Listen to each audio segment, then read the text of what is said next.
I know a lot of you guys come here every single week and you listen to me talk about Raw and Smackdown Live.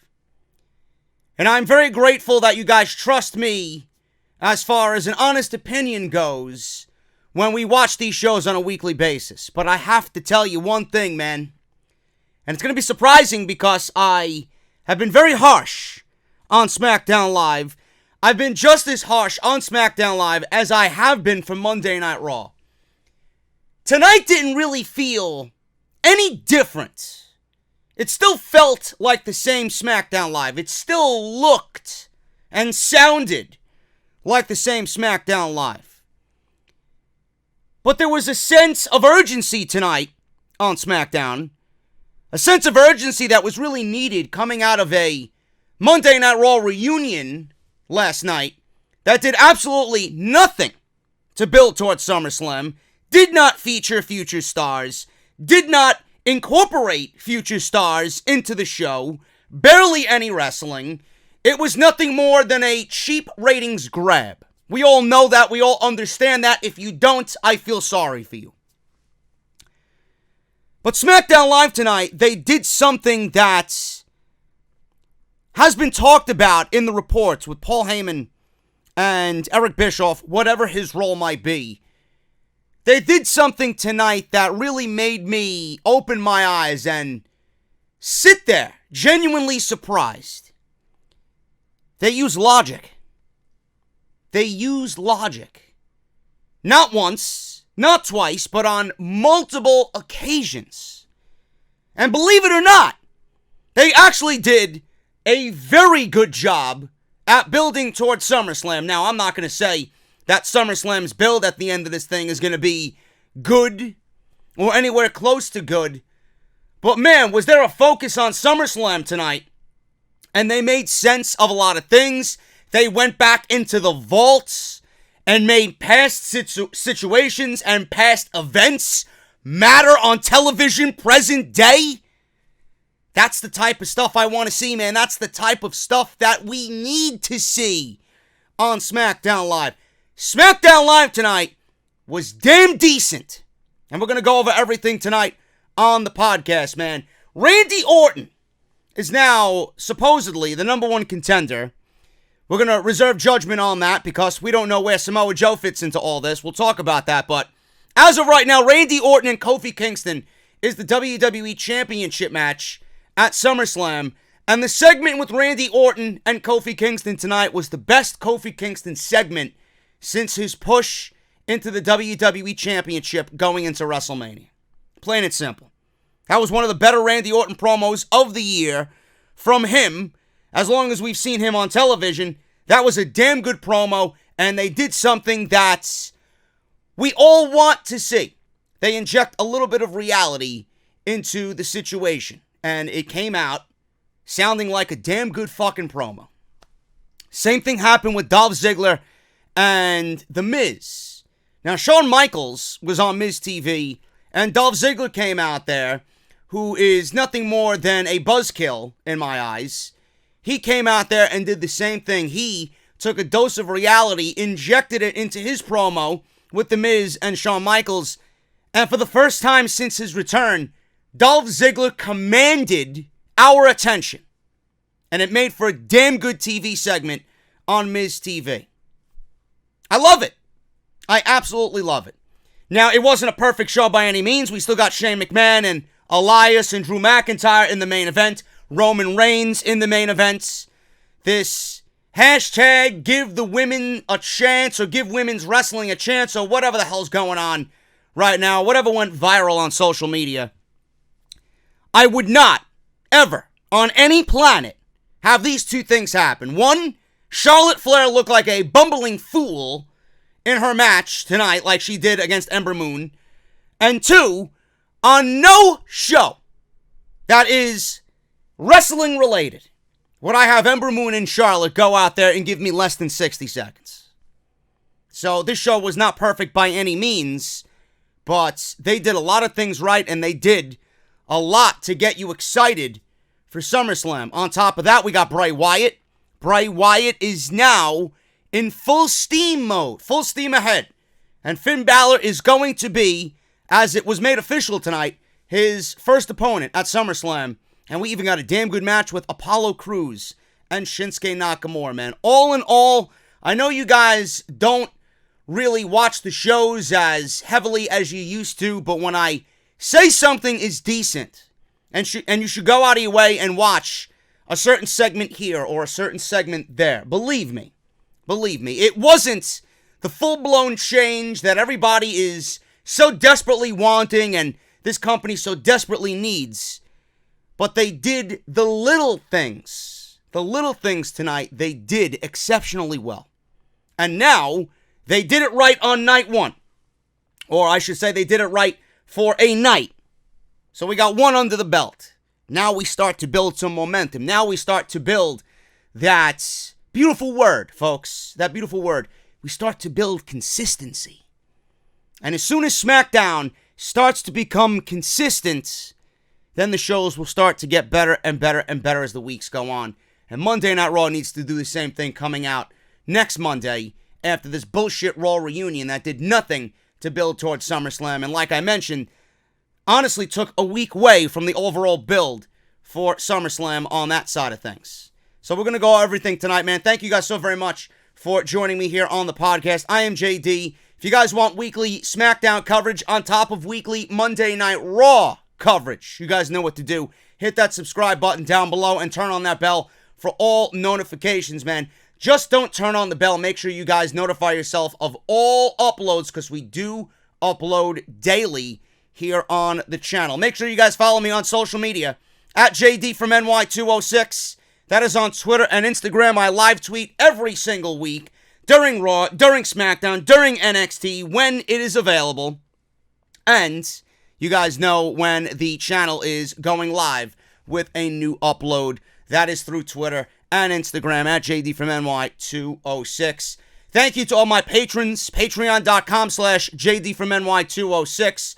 You guys can sign up for the Patreon page. You're going to get the audio versions of Raw, SmackDown, and NXT every single week. Any extras that go up on the channel regarding news and rumors in and around WWE and AEW. So you guys get all the audio formats of all those shows that are not available on Spotify, iTunes, and Google Play, man. So if you guys want to support, patreon.com/JD from NY206. If you guys missed any uploads this week, man, we did go live with a YouTube premiere. As you see there, WWE Can't Sell Out MSG, Mark Henry calling out Becky Lynch and calling her arrogant. That was a YouTube premiere around 2:30 this afternoon. Make sure you guys go and check that out. Monday Night Raw, tonight SmackDown Live, tomorrow I got NXT, and if you missed Off the Script this weekend, everything you need will be linked in the top right corner. You're going to see a little eye in the top right corner. Click it. You're going to see a drop-down box. Everything that you might have missed is going to be right there. Or if you missed it, or if you want to go back and watch it again, it's there for you to go and check out, man. Everything you need as far as the contents of the week on the channel are right there. Thank you guys so very much for all your support on all these videos. And like I said, if you missed them, they are all right there for you. Easy access. Podcast tonight is brought to you by my fine friends over at Audible. audibletrial.com/offthescript. Audible is giving you guys 30 days free and one free audiobook of your choice. All you have to do is the following. You're going to download the app on your iPhone or Android device. The Audible app is absolutely free. You're going to use our unique link, audibletrial.com/offthescript, and you guys are going to go through the sign-up process, and you're not going to be billed. So don't worry about being charged. You are not going to be charged whatsoever. As soon as you finish the sign-up process, you guys are going to be granted 30 days free of Audible service, and as a thank you for signing up right here on the podcast tonight, you guys are going to get one free audiobook of your choice, and you have over 200,000 choices to choose from, man. The best part of it all, because Audible loves you so much, and they are a good friend of the podcast. If you guys feel like Audible is not for you, or you simply want to sign up just to support Off the Script, you guys can cancel any time in the 30 days and keep your audiobook no matter what. Yes, your book is still free. Once again, that's audibletrial.com/offthescript. So, just like we talked in the beginning, man, SmackDown didn't look or feel any different whatsoever. And that was obviously the case because the first thing that we see and hear is Shane McMahon and his theme music. So right then and there, you knew SmackDown Live was going right down the toilet already because we seen Shane McMahon on our TVs. And the last thing that we need to see is Shane O'Mac. Now, he made his way to the ring. Greg Hamilton did the overwhelming and now completely played out introduction of Shane McMahon. And the funny thing is here, when Shane got into the ring, there were chants of CM Punk. I don't know why I'm mentioning CM Punk here, but I wanted so badly, and I thought Shane McMahon was going to mention something along the lines of CM Punk here because he heard the chants. He was talking about the Raw reunion. And he was talking about how all the legends were there mingling with the present stars, which is complete bullshit. Show was awful, by the way. If you guys missed my review again, you guys could go check it out. It's live on the channel. How the legends were mingling with the present stars and how everybody had a great time. How everybody was there and it's one big family. He mentioned the legends while the CM Punk chants were going on, and I swear to God, I thought he was going to mention CM Punk and not being a legend or mention CM Punk in some really petty way. And surprisingly, he didn't even mention it. He didn't mention anything about CM Punk, and the chance of CM Punk actually faded away when he started talking. So, there you go.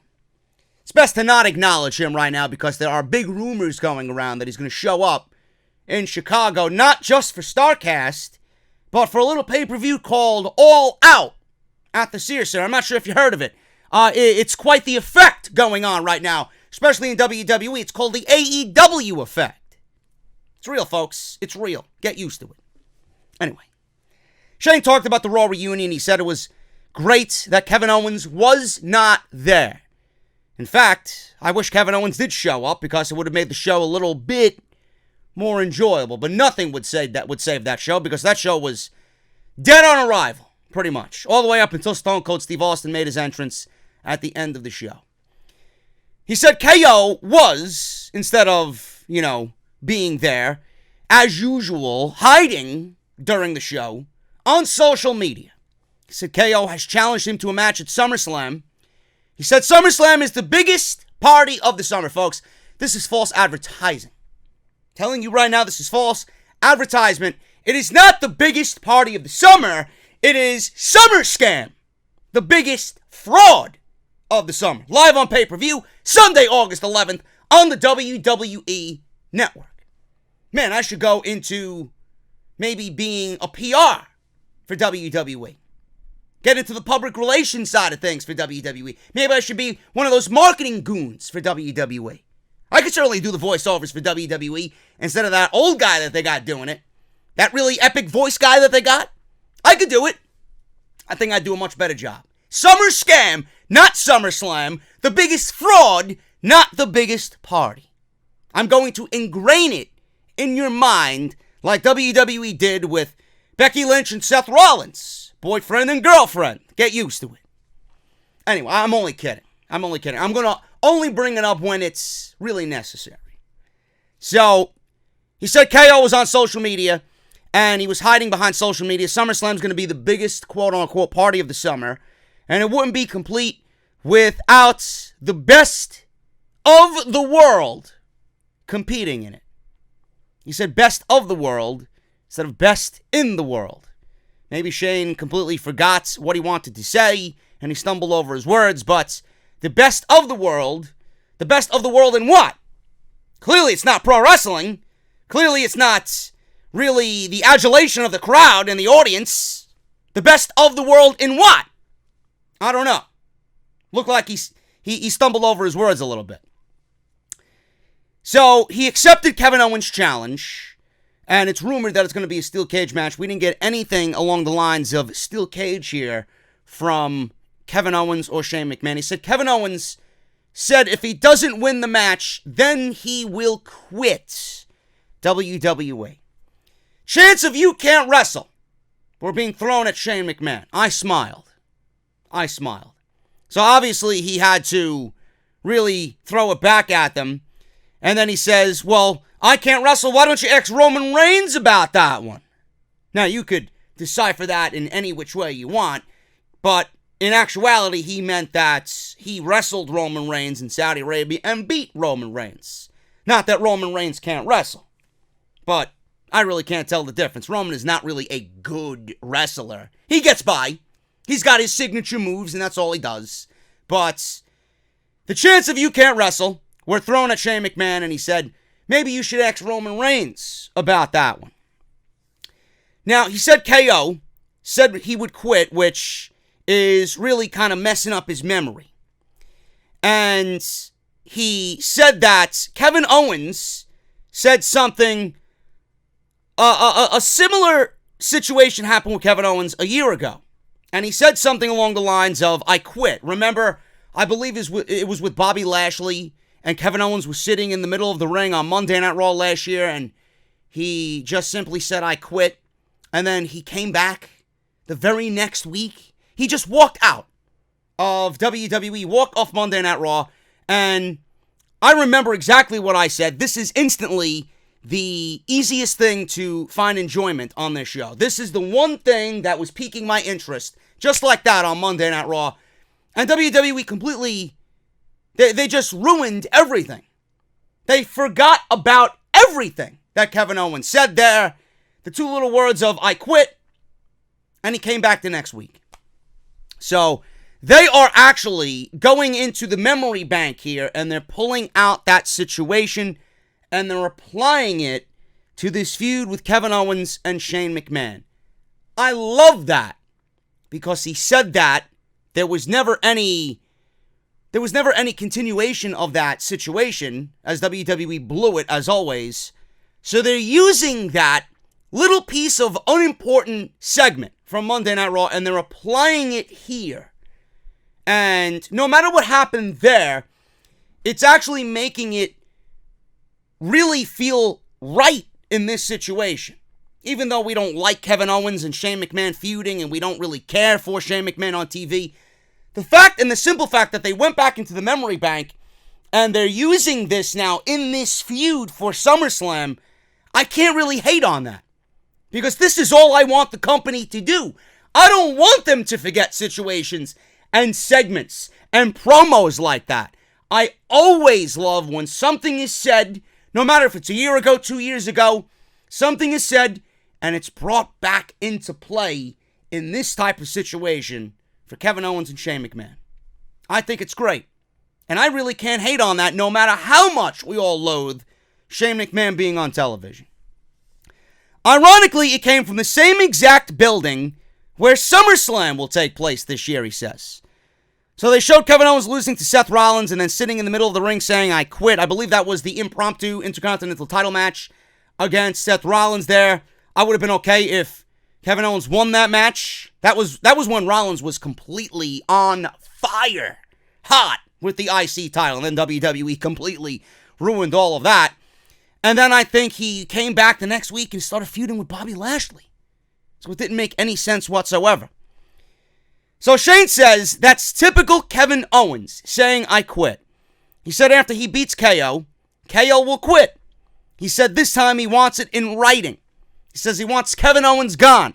And at SummerSlam, he'll make sure of it. Suddenly, Kevin Owens comes out.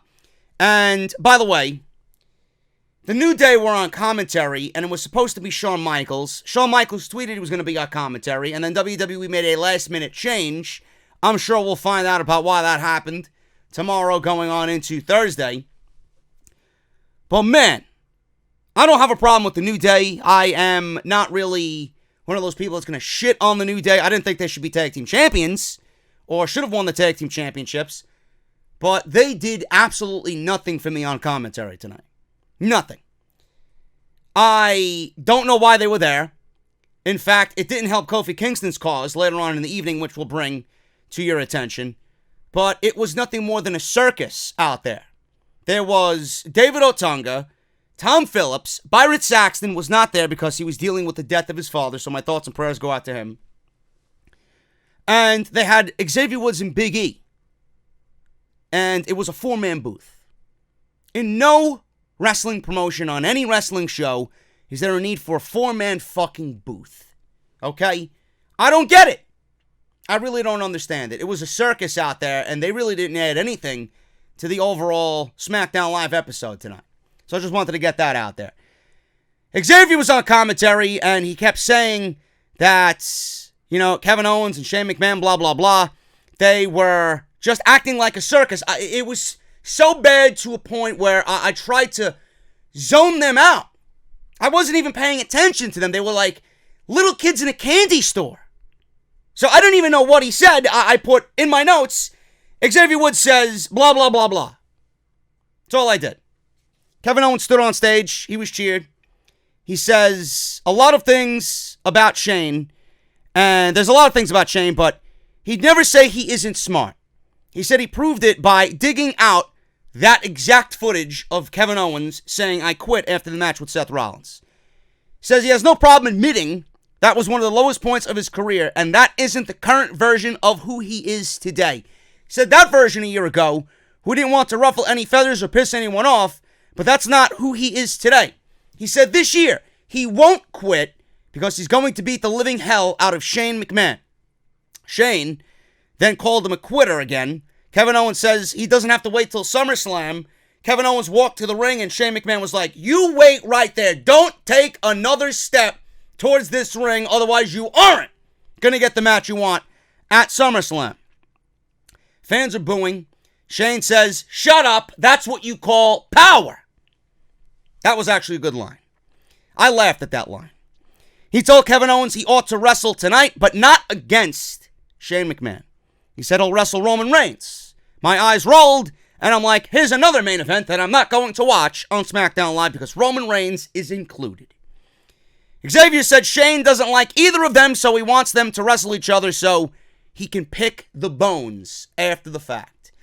Good on the commentary there by Xavier Woods, said nobody.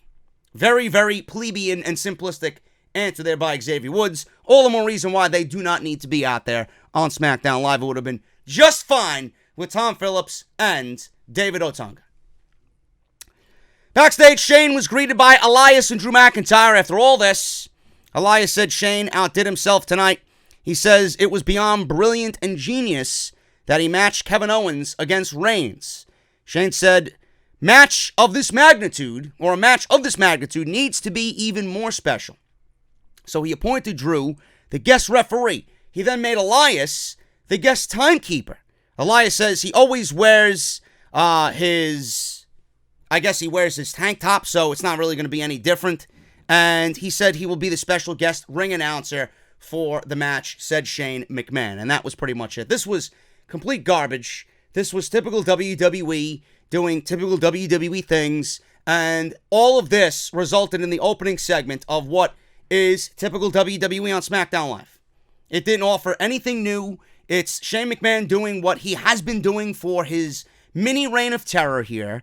And I found nothing interesting in any of this outside of the continued push of Kevin Owens on SmackDown Live. I am not in the position, or I'm not in the group that's calling Kevin Owens a Stone Cold Steve Austin wannabe or a take on Stone Cold Steve Austin. That's not what we need to be doing as far as Kevin Owens and comparing him to Stone Cold Steve Austin. Kevin Owens deserves a spot at the top of the card. Kevin Owens deserves a priority spot on SmackDown Live. As long as he is in a priority spot on SmackDown Live, I am okay with it. This is a long time coming, and the guy is too talented to not be used in this type of capacity. Now, with what I mentioned with Kevin Owens and Shane McMahon, it still doesn't resonate with me because Kevin Owens came out and cut those promos, and he said Shane McMahon is taking TV time away from all these other different people, Ali, Buddy Murphy, Kairi Sane, Asuka, Apollo Crews, etc., etc. Yet here he is wanting a match with Shane McMahon, and after all that he said, he is going to ask for a match with Shane McMahon at SummerSlam to ultimately take a spot away from one of those individuals, if not all of them, at SummerSlam. Now, the caveat here is Kevin Owens is putting his career on the line. Why didn't Kevin Owens come out and immediately follow up with what he stated in back-to-back weeks on SmackDown Live? Shane McMahon's getting too much TV time. Shane McMahon's taking opportunity away from everybody else. And I hope that this is the announcement that is still yet to come, because otherwise it wouldn't make any sense, and there'd be one big logic gap in between this entire thing. He goes on social media and puts his career on the line, but his career is not the career that we want to see on the line. We want to see Shane McMahon and his career and his TV stature and his TV positioning gone. We want that to be on the line. So it doesn't make any sense as of right now for Kevin Owens to put his career on the line. But what happens if he beats Shane McMahon? Is Shane McMahon going to go away just by default? Is he going to go away just like that with no explanation? You need to tell me, well, if I'm putting my career on the line, if I lose, I am no more. I'm gone. But if I beat you, you are no longer to be on television anymore on SmackDown Live or Monday Night Raw. I'm waiting for that announcement to come. Where is it? Because right now, this storyline is not making any sense as far as what Kevin Owens stated, the match that he's got with Shane McMahon, and him putting his career on the line. His career is not the one we're concerned with. We want Shane McMahon's positioning on TV to be one that goes away. So they need to really fill us in with 2 weeks left to go, and I'm hoping that that announcement is still yet to come. Other than that, it was the typical WWE Smackdown Live Open that we're accustomed to seeing. Shinsuke Nakamura versus Apollo Crews. I was happy to see this because Apollo Crews is on TV. Kevin Owens stated that Apollo Crews is one of those guys that needs to be put on the shows, and Shane McMahon is taking time away from Apollo Crews. In the opening match, we're seeing Apollo Crews. We're seeing Shinsuke Nakamura. The Intercontinental Championship is being highlighted. Nakamura is in the opening match on SmackDown Live. So far, so good. This was a damn good match. And this is exactly what we need to see, folks. I don't get the people on social media, and I don't get the people who are so critical with what I say and critical with my stance on the WWE product. You do realize that if WWE pushes their younger talent consistently and they make them a priority week in and week out, and you stay on top of that and you build them up correctly and you go about booking the shows as if they matter, wins and losses mattering, certain shit happening from a week-to-week basis mattering. Something that happened tonight could matter 3 or 4 weeks from now, right? Consistency. If WWE puts on pro wrestling matches that we expect from this type of talent, watch the ratings increase. Simple. Because what are they tuning into to watch now? What did they tune into on Monday night to watch? Nothing. It was a bunch of old-timers and legends trying to relive their former glory, and WWE trotted them out there with nothing more than a desperation for ratings. But they didn't focus on any of the younger talent, and the talent that we all want to see on TV, they had to take a step back. And another week of them not being on TV. So this is exactly what we want to see out of these shows. A match like this. That is it. You put matches like this on a consistent basis, the ratings and the audience will come back. Believe me, I've been saying it for years. You follow the NXT model and watch people come back to watch the shows. Interest will be there. I was very curious to know why Apollo Crews was here in this match against Shinsuke Nakamura. Kevin Owens is definitely a prime reason for that. But if you guys don't watch NXT, Apollo Crews was down at Full Sail University in NXT on last week's show, and he went one-on-one with Kushida in what was probably one of the best television matches of the week last week, on top of Gable and Jack Gallagher, which I have still yet to watch. Tonight, we got Shane Strickland, Isaiah Swerve Scott against Drew Gulak. So I like what 205 Live is doing there, man. They're making you go out of your way to watch. That's a guy you got to look out for. But it was quite the coincidence to me that Apollo had this great match, and it was against Kushida, someone who Nakamura, I'm sure, worked with and worked around in New Japan Pro Wrestling during their time there. And here we have Apollo Crews after that match with Kushida, that great match with Kushida, here against Shinsuke Nakamura. Is it a coincidence that he thrived in that match, and here he is against another Japanese talent in Shinsuke Nakamura? Now, This is exactly what we need to see. Apollo is too good and too talented to be passed up. Great match there, lost. Great match here, lost. But you got to start somewhere. As long as you know that Apollo can work, he can certainly work his ass off. The one thing I loved about this is that Shinsuke Nakamura is the Intercontinental Champion, and he did not lose. Normally, WWE puts champions on TV, and they go about having them lose on television in a non-title match for the challenger to beat him and then get the championship match at a later date or at the pay-per-view. I'm glad that didn't happen here. It was the reverse way of WWE usually doing things, and Nakamura, the champion, beat Apollo Crews. You can't get a WWE Intercontinental title match just out of nowhere by beating the champion and then, oh, poof, we got a pay-per-view match and I got a championship match now because I beat you on TV 2 weeks ago. No, it doesn't work that way. It doesn't work that way. This was a great match, and I love what they did here. Showcased Apollo, great match between the two. I'd like to see it again, and Nakamura, the champion, won. Awesome. Kinshasa, that was it, and Nakamura got the victory. Afterwards, Nakamura kicked Crews, and he delivered the Kinshasa anyway, and that was pretty much it after that. So I love it. I want to see more of it, and hopefully this is a building block and a start for Apollo on SmackDown Live moving forward as we get closer to the Fox debut in October. Backstage, Mandy Rose came up behind Sonya Deville and covered her eyes and asked, "Guess who?" This was all scripted garbage. This came off very cringe-like. I didn't like this whatsoever. It was very forced and very disingenuous. Sonya said she recognizes her name. "I know it's you, Mandy." Rose says she talked to Shane about how they overheard the Iconics making fun of what KO did to him. She said Shane is giving them a match next week. Sonya asked if she means they're getting a tag team title match next week, which was not what Rose said at all, nor it was even implied. Rose said yes.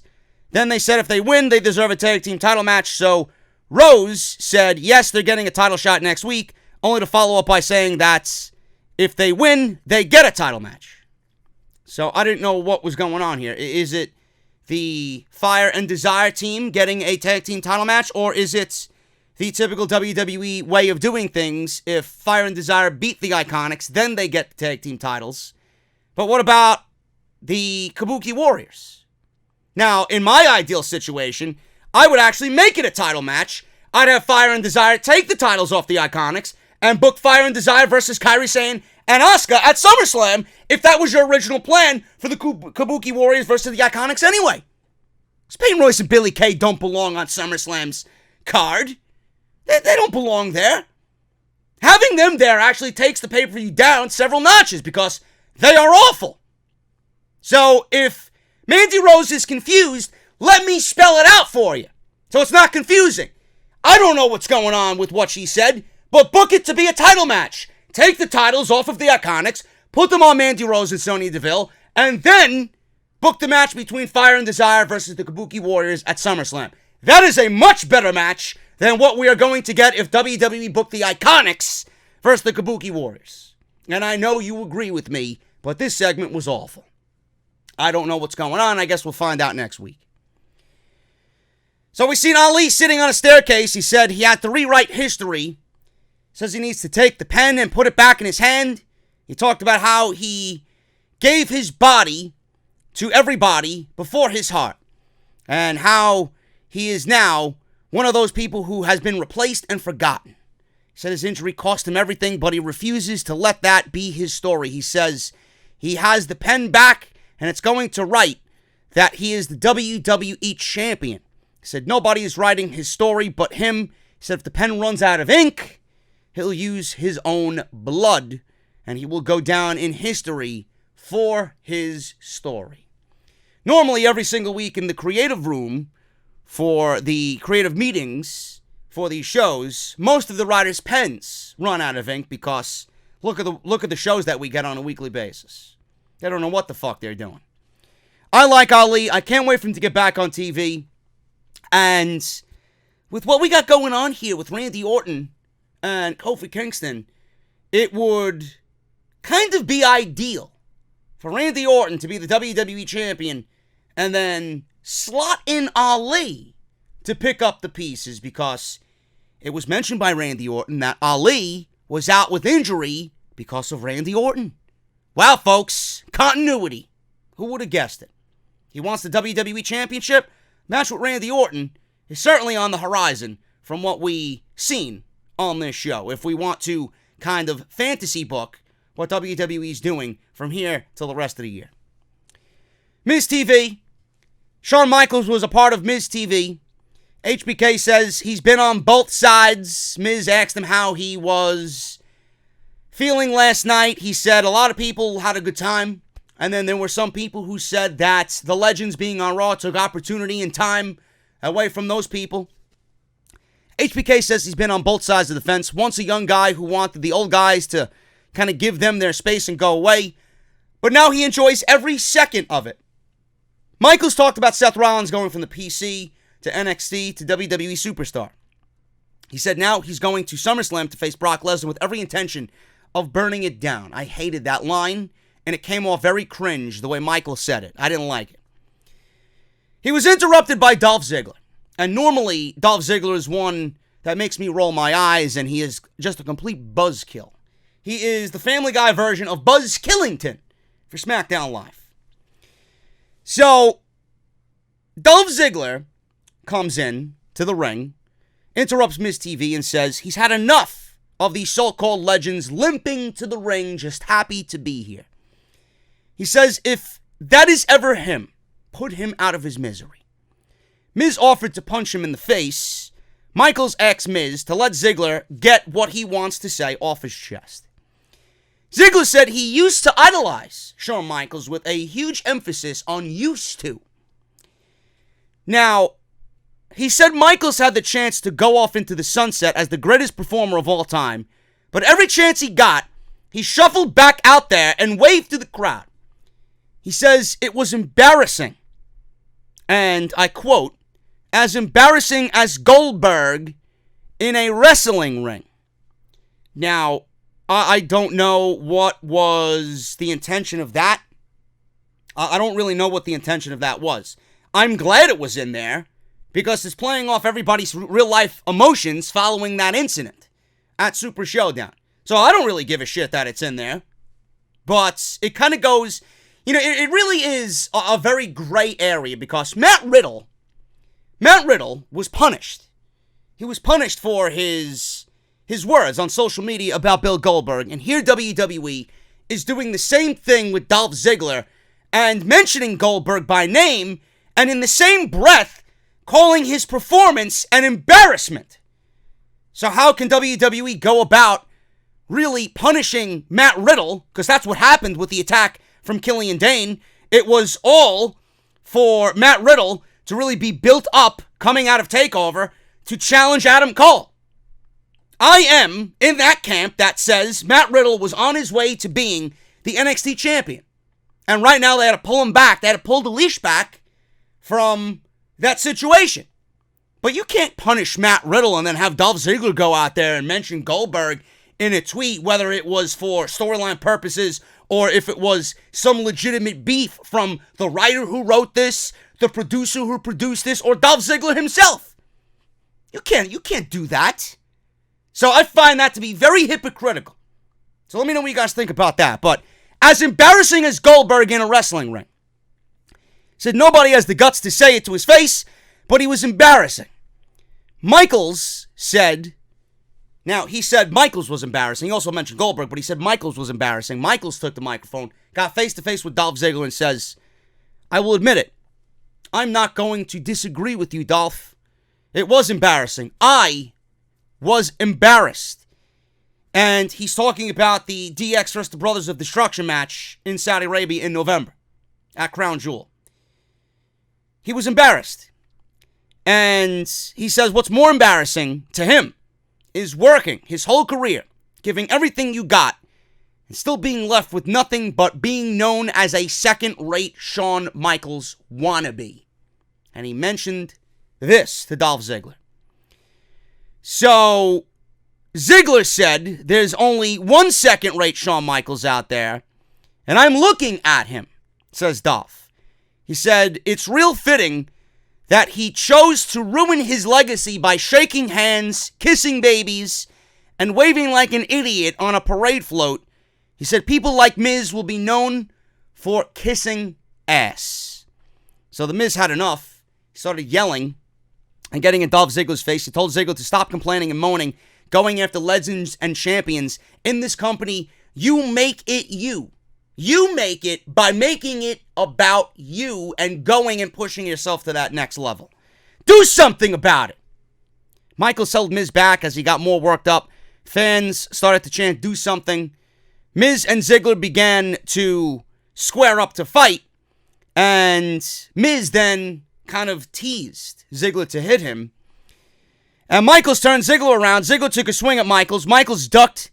And Ziggler's fist landed on the Miz instead. Miz went down. Michaels punched Ziggler. Michaels checked on Miz. Ziggler super kicks Michaels. And Miz chased Ziggler out of the ring. Miz bent down to check on Michaels. And that was it. Before I even talk about what I want to talk about, which is not a lot, couple of things here. Number one, if this is setting up Dolph Ziggler versus Shawn Michaels at SummerSlam, please give it to me. Please absolutely give it to me. I think those two could tear the house down.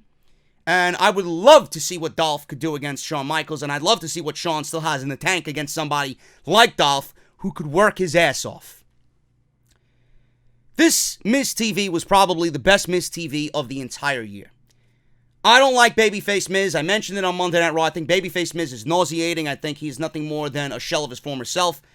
I wish the Miz would get back to being a heel. He does it best. And his 2016 version was his best version, when he was feuding with Dolph Ziggler over the Intercontinental Championship. And Ziggler put his career on the line to win that title. Loved it. Absolutely loved it. I don't know where this is going. More than likely it's leading to Miz versus Dolph Ziggler at SummerSlam, which I could not give a single shit about. But, again, I don't know where this is going. We don't have a solid idea of where this is going, because if it was so simplistic, if it was so predictable, Shawn Michaels wouldn't have been there, and Shawn Michaels wouldn't have gotten involved in all of this. He wouldn't have punched Dolph Ziggler. He wouldn't have gotten in Ziggler's face after the comments that Ziggler made. Maybe in defense of himself, but I still don't know where this is going. I pray to God it's not leading to Miz and Dolph Ziggler at SummerSlam, because that is just, what are they fighting over? What is the purpose of them in a wrestling ring? There is no meaning to it. Now, if you add Shawn Michaels in there, it certainly has a lot of meaning, because of the words that Dolph Ziggler addressed with Shawn Michaels. I don't know where this is going, but man, that was a fantastic segment. Again, a dose of reality taken from the emotions of the fans, plugged into a promo, and it made for Dolph Ziggler being the most entertaining he has been since his comeback at Super Showdown. Dolph Ziggler, for the first time since he's been back, commanded your attention simply because there was a dose of realism injected into this segment. I loved it. I thought it was great. I don't know where it's going, but if it happens again next week, I'll be all ears and all eyes, man. Good stuff here. Ember Moon versus Charlotte. Normally on any given night, this is a match that people would go crazy for. Ember Moon, Charlotte Flair, that is a quality match for the women's division on any given night. On this night, Ember Moon didn't get an introduction. Charlotte Flair was basically on the tail end of her introduction. Bell rang, the match was over before you even took a breath. 60 seconds. Bayley came out and distracted Charlotte. Ember Moon rolled her up for the win, and that was it. Afterward, Bayley entered the ring. Charlotte kicked her. Moon leapt off the top rope and delivered an eclipse. Now, the heel-like tendencies of Ember Moon here came out because she shoved Bayley into the ring. But she ended up leaping off the top rope for the eclipse on Charlotte Flair anyway. And then she gave Bayley an eclipse. But this is what Ember Moon has to do. I don't necessarily think that Ember Moon turned babyface or Ember Moon's in the position to now turn babyface. This is Ember Moon's first shot at a women's championship. If you don't think that woman is going to do anything she can to get ahead, you've been mistaken. I don't know what all of this means. 1 minute, Charlotte Flair loses in 1 minute. A, Charlotte Flair should not be losing in 1 minute. B, on no show ever that you have as a pro wrestling program, would you ever put Ember Moon and Charlotte in the ring for 60 seconds? I don't understand that. Charlotte, the queen, your biggest asset on SmackDown Live, distracted by Bayley coming out from her theme music. Bayley didn't even get involved in the match. Charlotte lost every ounce of intelligence in that 60 seconds because she was distracted by Bayley, and that led to a roll-up by Ember Moon. I don't know who produced this or booked this, but I don't know why you would make Charlotte Flair look so fucking stupid, is the only word I could think of. I don't know why you would make her look so stupid in that situation. I didn't like it. Now, I didn't like the ending because Charlotte Flair now has the fuel that she needs. She has the ammunition that she needs. I got fucked over, right? Bayley interrupted me. I deserve to be in this match with Ember Moon and Bayley. That's the first thing I was thinking. That was the first thing I was thinking. I hope to God that doesn't happen. And by the sound of it, Charlotte Flair might have her own thing going on, which we'll talk about in a little bit. So right now, as of now, it is still Ember Moon and Bayley for the SmackDown Live Women's Championship at SummerSlam.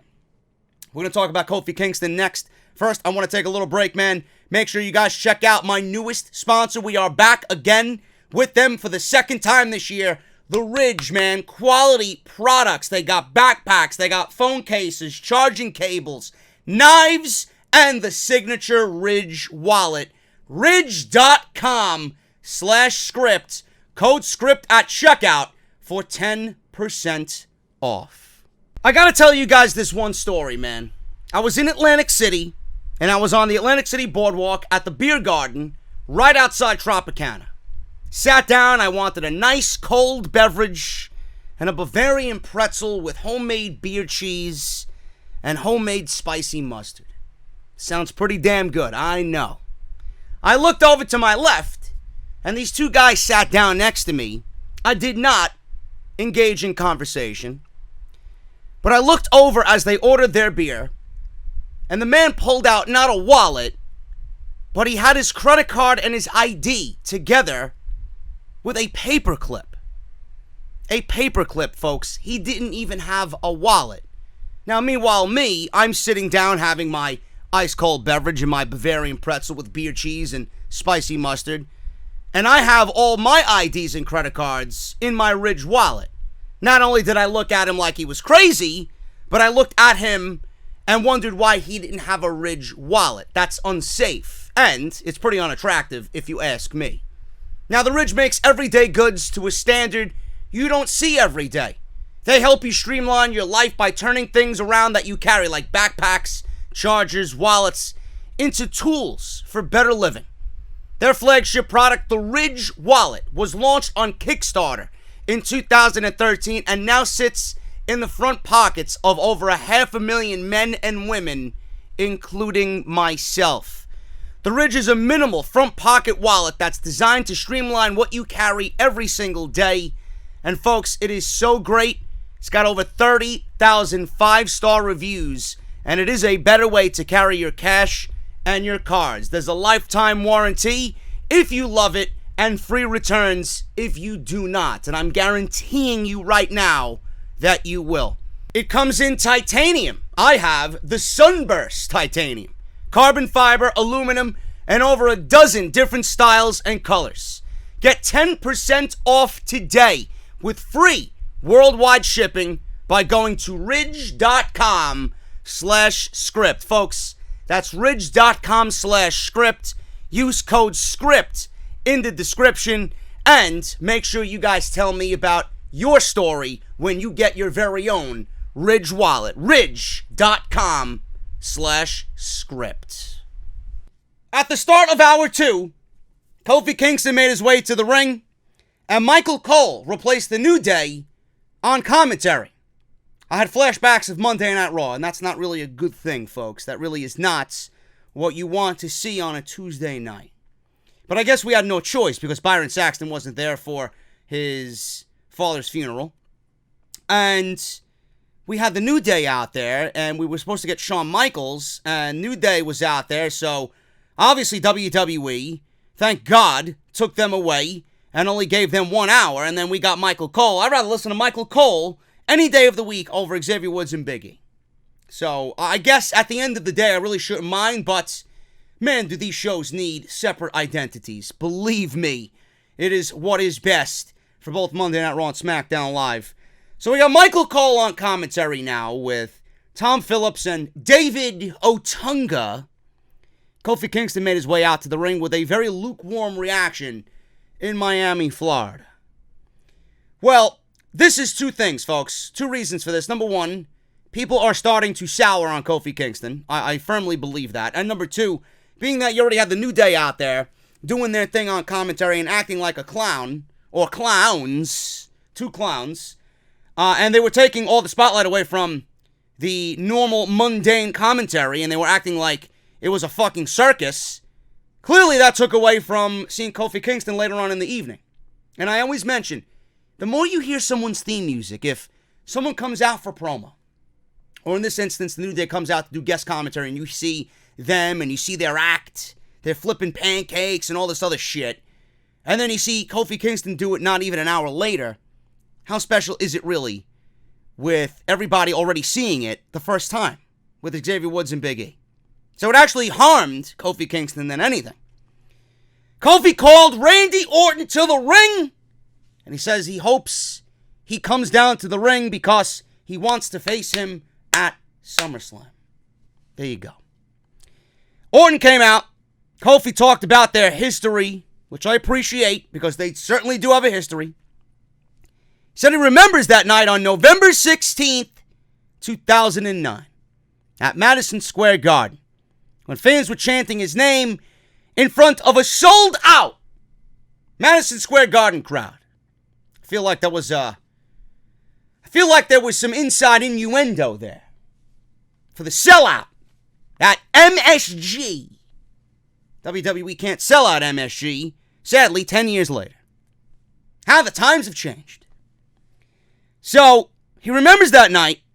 He said it was supposed to be a move that moved him to the next level and onto the main event scene, but that's not what happened. He said Orton used his influence to hold him back. Now, I don't know if this is real, or if this is a real-life situation, or if this really happened, but I don't really give a shit. It's none of my business. Their personal relationship or what happened behind the scenes is none of my business. As long as the story you're telling on TV with me watching is interesting and gives me a reason to care about your match. So, they showed a clip of Kofi landing the boom drop on Randy Orton at Madison Square Garden through a table at ringside. Orton says he did not hold Kofi back because Kofi simply wasn't ready then. And you're not ready now, says Randy Orton. So Kofi's current reign as champion is a fluke. Kofi said Orton hasn't had to get where he is because he needed to work or work hard. He simply got to where he is because he's Randy Orton. And I laughed. And I'm like, yes, dick like Orton. This is the best version of Randy Orton. I'm excited for this.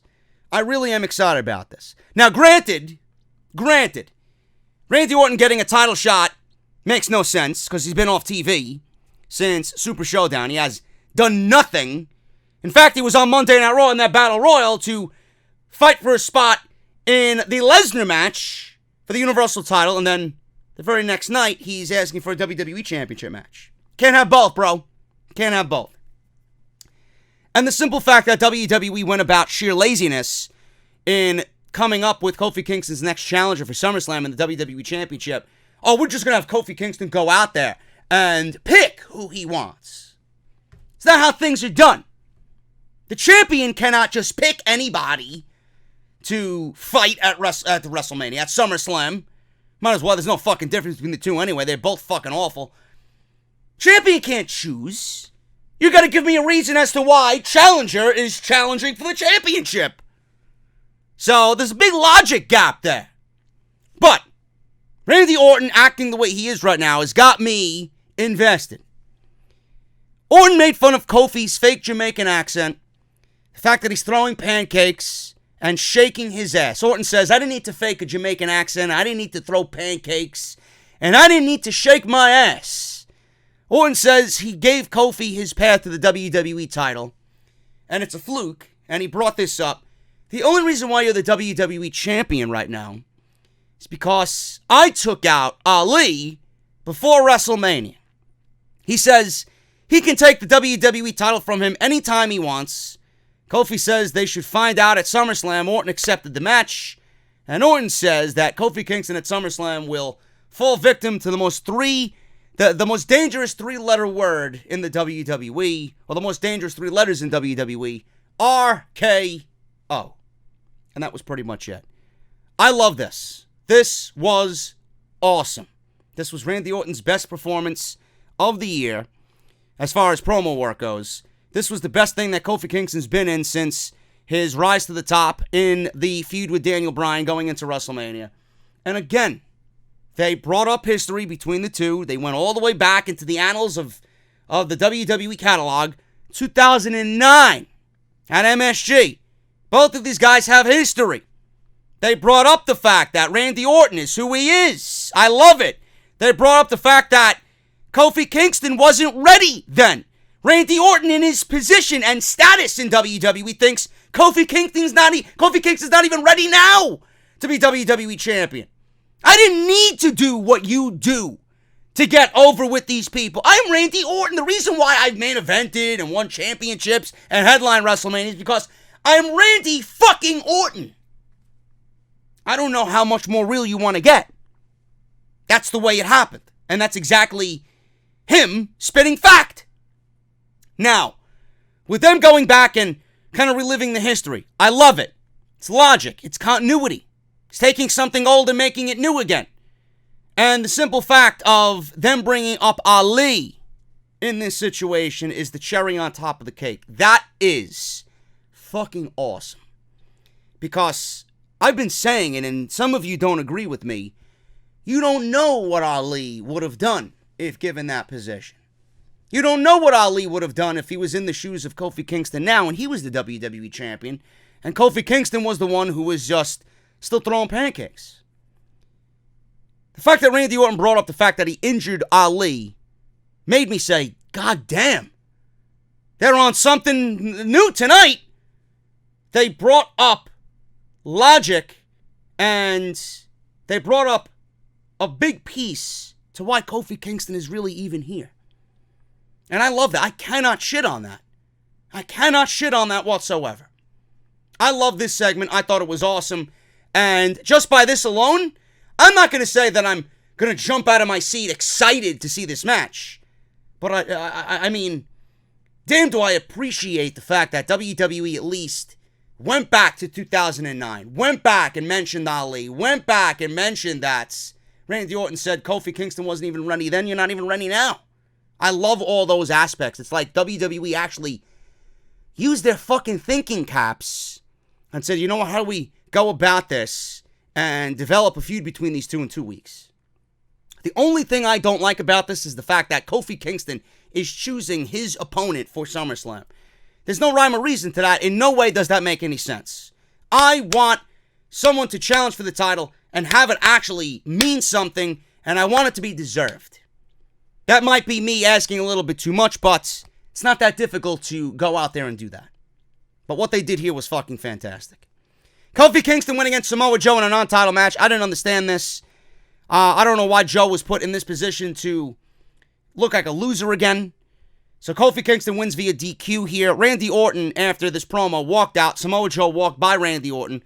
Samoa Joe was mouthing off. Randy Orton said, whoa. Well, I don't know what you said, but I'm going to sit by ringside now. So Orton watched from ringside. They went to a commercial break.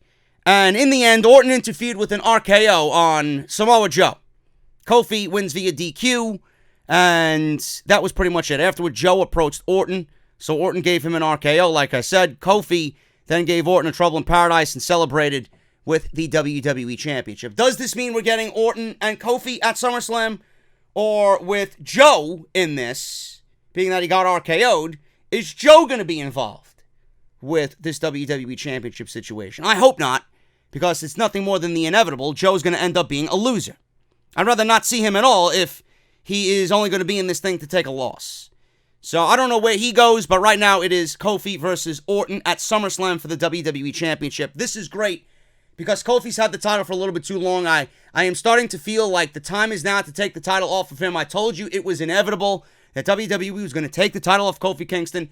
We're getting closer to Fox. We're getting closer to the debut on Fox for SmackDown. WWE and Vince McMahon wants a notable face in Randy Orton, someone like a Randy Orton, who is there, who's not in Hollywood doing the John Cena thing. They want a notable face like Randy Orton to be the crown jewel of that show going into the debut because people know Randy Orton. Not everyone's going to tune in to see fucking the WWE champion flipping pancakes. Nobody wants to see that. This is an easy out. Listen, you Kofi Kingston fans, I'm a Kofi Kingston fan, but you diehards, you cannot fault WWE in this. They gave Kofi a damn good title run from WrestleMania all the way till SummerSlam. This is Randy Orton. This is an easy out to take the title off him and have him hold his head high in a prideful manner. He did great, Bryan, and he beat all these different guys, right? Most of them were fucking losers, but he was out of everybody coming out of WrestleMania in the camp of Becky Lynch and Seth Rollins. He's the only one that maintained momentum and looked better than the rest as far as champions go. So we really can't blame WWE here. They gave him a great run. This is WWE's easy way out to take the title off of him. And that easy way out, and that legit way out, is Randy Orton. Simple. Kofi looks strong. He puts up a fight against Randy. Randy's too much because Randy is who he is. He's Randy Orton. Simple, folks. Get used to what's going to happen. Finn Balor made his way to the ring. They showed the attack on Bray Wyatt, or from Bray Wyatt on Finn Balor. Excuse me. He challenged Bray or The Fiend or whatever you want to call yourself to a match at SummerSlam. Suddenly, Bray Wyatt and the Firefly Funhouse played. The Firefly Funhouse jingle. We see Bray Wyatt standing there, and he's there with Mercy the Buzzard and Ramblin' Rabbit. And The Fiend is not there. He's dressed as Bray Rogers, Mr. Rogers. He said The Fiend does officially accept his challenge. He then got serious, and he changed his tone, and he said The Fiend is an abomination and no ordinary man. And he closed with, "Let me in."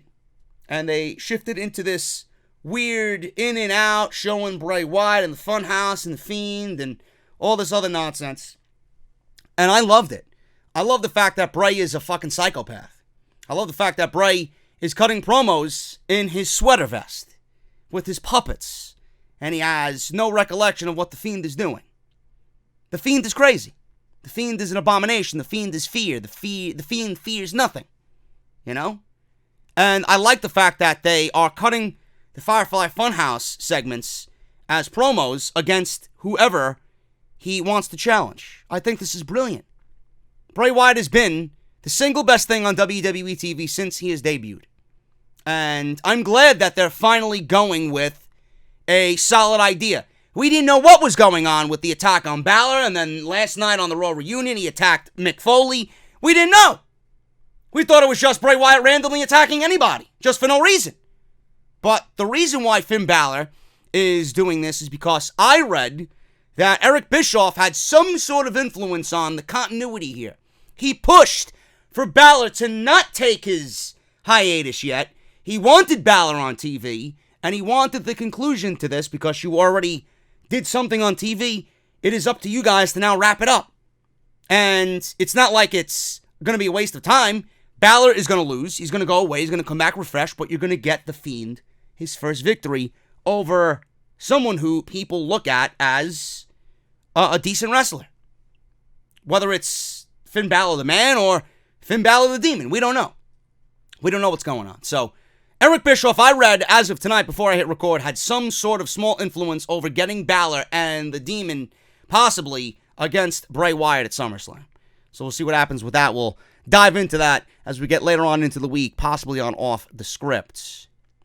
Charlotte was interviewed by Sarah Schreiber, and Charlotte said she will beat somebody better than Bayley and Ember Moon at SummerSlam. How can't you have the Queen? How can't you have Charlotte on SummerSlam? Easy, honey. You didn't do anything to belong there. You've been out. You've been in nothing important. All because you're Charlotte Flair doesn't mean that you get top priority. Work to get on the card. Very simple mechanics there. Now, I don't know what this means. Clearly, it is one of several options here. WWE could do the easy thing and put Charlotte in the match with Ember Moon and Bayley for the SmackDown Live Women's Championship. I hope that's not the case, and I don't think that's going to be the case. Whoever Charlotte is going up against at SummerSlam is clearly going to be the recipient of a big push. Or a comeback, I should say. Cannot rule out Sasha Banks, but I don't want to see Sasha Banks and Charlotte Flair again at SummerSlam. They could easily play off the fact that it's Sasha and Charlotte and Sasha are going at it SummerSlam weekend, just like Bayley and Sasha did 5 years ago, and Charlotte's going to bring Sasha to a better match than Bayley did. They could play off that. It's not out of the realm of possibility. Could be Sasha. I don't think it's going to be, but it could be Sasha. Could be Liv Morgan. Could be Liv Morgan. Liv Morgan lost to Charlotte. And Liv Morgan was on SmackDown Live that week after losing to Charlotte, took the headset, and says something along the lines of, I'm going to come back and be real. Could be Liv Morgan. Could be Liv Morgan's new debut under a new persona, a new look, a new gimmick. And she could go in there and have a damn good match against Charlotte Flair. I don't know. Could be Asuka. Could be Asuka. Because clearly WWE set up Fire and Desire for the tag team titles. What happened to Asuka and Kairi Sane? They were supposed to get that shot. It could be Asuka. Not out of the realm of possibility either. Charlotte and Asuka have had some damn good matches. Could be Shayna Baszler. Could be Shayna, and that could be Shayna getting a big victory over Charlotte. I don't know. Could be an NXT talent. It's the first name that comes to my mind. Or it could be a returning Ronda Rousey, which I don't think is the case because I think WWE would want to promote Ronda Rousey on the pay-per-view. They got several options. I don't know what's going on, but clearly Charlotte's going to be on SummerSlam's card. And the best part of it all is, folks, as of right now, I don't want to give WWE any silly ideas, but as of right now, it is a non-title match. And hopefully, whoever she's in the ring with, she is going to elevate. You can't find any fault in that. Can't go and complain about that. So all in all, good stuff. Kevin Owens and Roman Reigns, main event. This really didn't make any sense to me because Kevin Owens is babyface. You're pushing him as one. Roman Reigns is Vince's babyface. Can't have two babyfaces going at each other, especially with Kevin Owens where you're trying to establish him as a rebel babyface. Can't do that. So WWE was at the situation here in the main event where they were butting heads. Did not work. It did not make any sense. So we had Drew McIntyre as the referee. We had Elias as the timekeeper. We had Shane McMahon as the guest ring announcer. This match did not get underway. Clearly this match, well, it did get underway, but it ended up in a no decision because at the end of it all, Drew McIntyre was being a dick. And Roman Reigns and Kevin Owens said, you know what, instead of fighting each other, why don't we just take these goons out?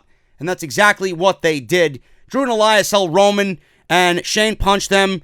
Then he set up a spear while mocking Reigns. KO yanked Shane out of the ring and then super kicked Drew and Elias. Reigns speared Drew. Kevin Owens gave a stunner to Elias.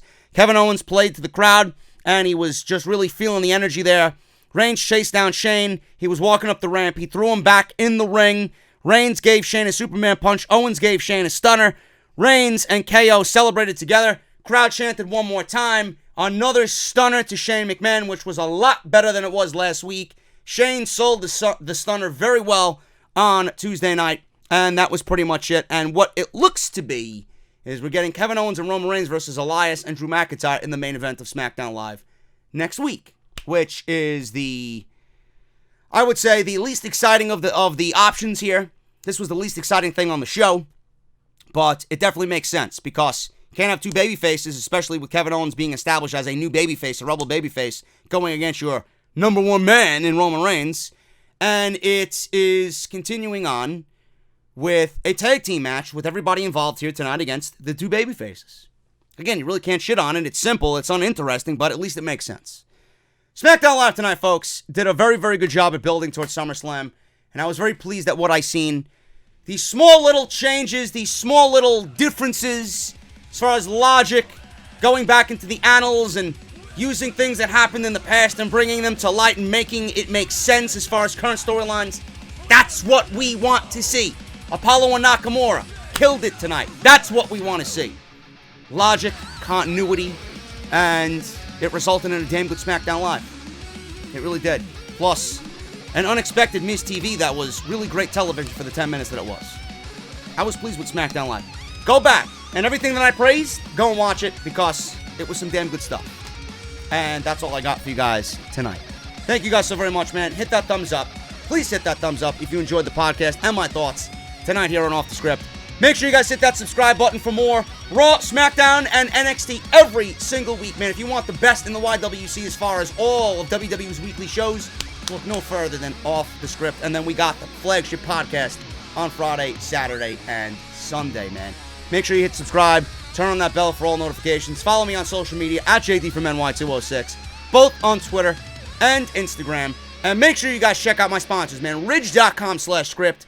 Code SCRIPT at checkout for 10% off. Audibletrial.com/offthescript. Use that and get yourself a free audiobook and 30 days free of their service.